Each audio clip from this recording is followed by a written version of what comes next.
بالنسبه للفصل السادس ازعج شرحيات هي بي، بس اهم شرحيات هي بالكيمياء كلها بالفصل السادس، وخصوصا شرحيات الترسيب. شرحيات الترسيب استاذ انا اعاني من عندهن كطالب، اي صحيح. تدري ليش تعاني من عندهن؟ لان اولا انت من اخذتهن ما كنت بكامل قواك العقليه. من يا ناحيه شوي تعبت، مو مثل ما انه بالبدايه. يعني مرات واحد ما تجي يتعب، يعني لو انا مثلا انا كمدرس من اول محاضره الي اخذها مو مثل اخير محاضره، يعني جزء يعني احاول انه ما اقصر، بس اوتوماتيكيا هو المجهود البدني مرات شويه.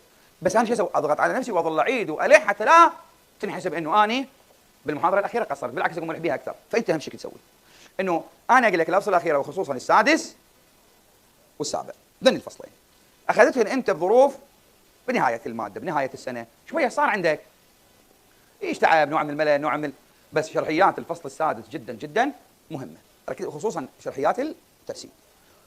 عندك بالتحليل الحجمي هماتين شرحيات مهمه، ياهن عندك 5 تعاريف: تصحيح، الدليل، نقطه التكافؤ، نقطه نهايه التفاعل، وخطايا التصحيح. ذن الخمسه لازم يجيك واحد من عندهم: تصحيح والدليل، نقطه التكافؤ، نقطه نهايه التفاعل، وخطايا التصحيح. وعندك هم شيء مهم هذا مال شروط الماده القياسيه، هاي يجب ان تكون ذات نقاوه عاليه، هذا ايضا مهم.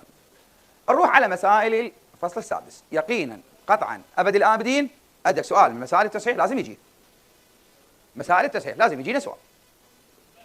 وبصراحه اكو 4 اسئله او 3 الاخيرات، والله يمكن 5 هن اللي هذا مال النسبه المئويه، وهذا السؤال اللي بيه هن كلهم محاضره واحده انا شارح اخير محاضره بالفصل السادس، لان الاسئله الموجودات بهاي المحاضره هذني مهمات جدا. زين، عندنا مسائل الترسيب والتطاير، لو يجيبون لك مساله من مسائل الترسيب لو من مساله من مسائل التطاير بمكانها، وحده من عندهن، وهن اثنينهم صاروا هواي ما جايات للامانه، فلازم لو منا لو منا.